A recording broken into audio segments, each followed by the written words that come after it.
A magazine can be a great tool with a few different applications. I'm going to show you 2. I'm going to have a seat cushion cut for this seat frame, but before I do, I need to make sure that all the corners are square. To do that, I have only my trusty HGTV magazine.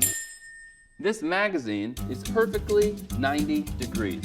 By placing it in the corner, I can check to make sure that all the sides are square like that. Perfectly square! Square, square, square, square, square.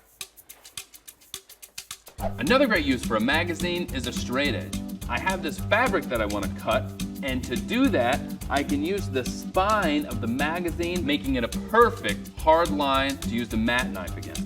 Just make sure that you apply a lot of pressure when you cut. There you go. 2 great uses, other than reading, for your HGTV magazine. You know, it's really curious, guys, that I'm not in this magazine. And I'm looking through it and I'm not seeing myself in here.